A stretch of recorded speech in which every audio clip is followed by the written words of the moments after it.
At the midpoint of this year, the energies of tension, upheaval, even chaos are on the rise.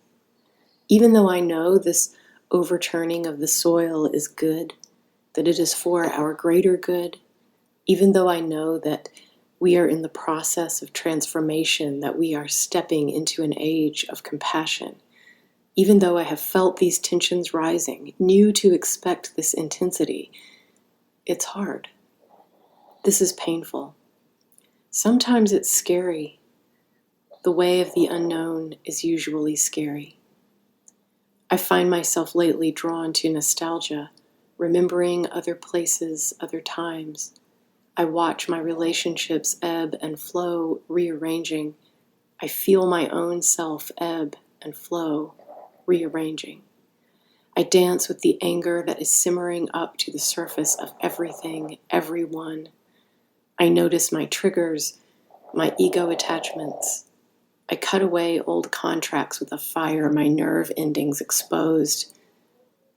Yesterday morning, I walked to the small market in my neighborhood. I worked in the garden, planting and reimagining. I grounded myself in the sun. Yesterday afternoon, we watched the live stream of sunset at Stonehenge. It was cloudy, but still so important somehow to see England, the stones, the land. I remembered driving with Jackie from Glastonbury to Oxford, Stonehenge on the horizon. I wept. I am in grief for lives lost and lives that will be lost, for suffering and pain at the hands of great evil, for dreams that died on the vine. Last night, Tracy and I talked about art making. We talked about the most painful stories in our lives, the memories that refuse to heal. We talked about making art through that pain, transforming that pain through creativity. Today is a new moon, an eclipse. The heart speaks, my heart speaks. New energy is here. The birds are gathered at the feeder outside the window. I feel their gratitude for the seed. I think Kundalini rising. I think about how I fight change, cling to the past, to the devil I know, to what I want. But change is life. Change is what we do. We are alive, therefore always in motion as individuals and a collective. Recently, I was listening to a Ram Dass lecture wherein he discussed the difference between belief and faith. Belief, he posited, is attached to the mind. Faith is intuitive. It's of the heart. My beliefs change, reorder themselves, are called into question, are hooked into time. My faith is eternal and personal. I have faith in a creator love, in a wisdom greater than myself, in an order of things. I have faith in the beauty of love, in the God of love. I have faith that I am going somewhere sacred, that every bit of medicine I've swallowed has indeed been medicine. Where do I stand in between divine order and manifesting? What is it I bring into being, and what is it that will be brought in no matter what I do? I think about the ease, the flow that comes with surrender. When I surrender to the life force, the source of life, the love, when I fall back into its arms with my heart open, what happens then?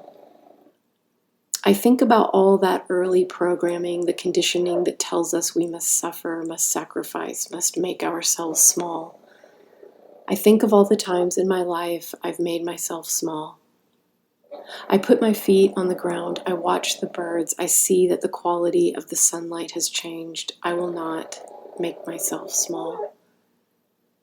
I hear the wind ring the bells. I have this sudden desire to hang copper bells, so many in the trees, tie them with ribbons of prayer. I listen to a distant, haunted music. Some part of me is in another world singing. I burn Palo Santo. The sweet sacred smoke reminds me of another lifetime. I think of parallel universes, timelines. Am I living a different life in a different dimension? Is the life of my dream world as real as the one in which I sit right now typing these words? There are worlds and worlds within my heart, worlds within this world. this world within a world. I don't know where or when I first heard it, but I love the term brother Jesus. I love thinking of Jesus this way, in softness and kindness and companionship. When I close my eyes in meditation, I almost always see myself dressed in flowing fabric, sandals on my feet, walking through the forest. Sometimes I am on sand. Sometimes there is water. Usually, though, it is a path through the forest.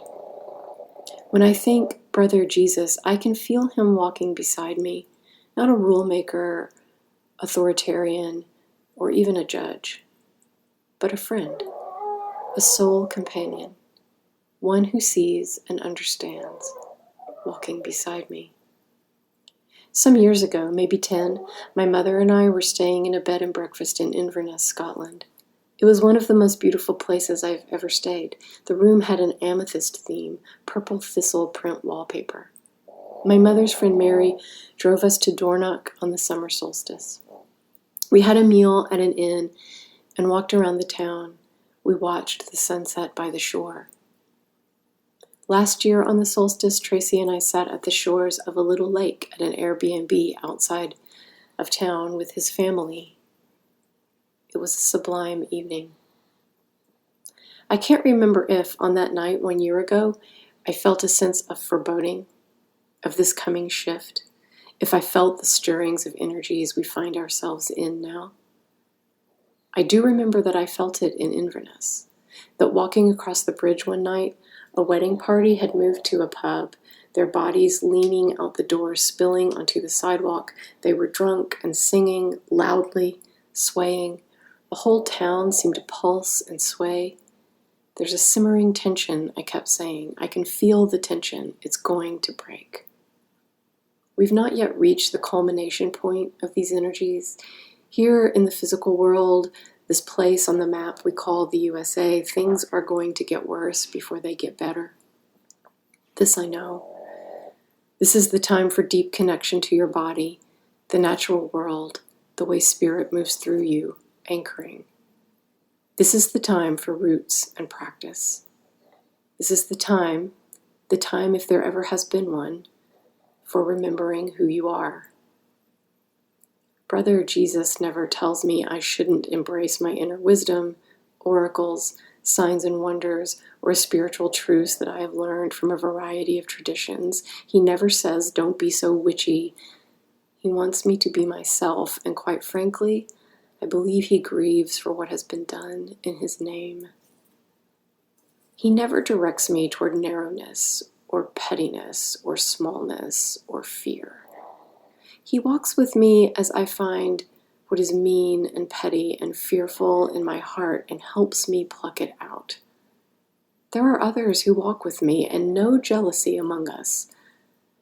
When I call Mary, it is Mary of Nazareth, but also Mary Magdalene, and also the whole of the Sacred Mother.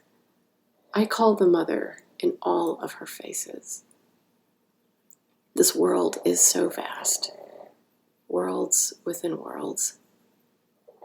I remember who I am. I won't look away.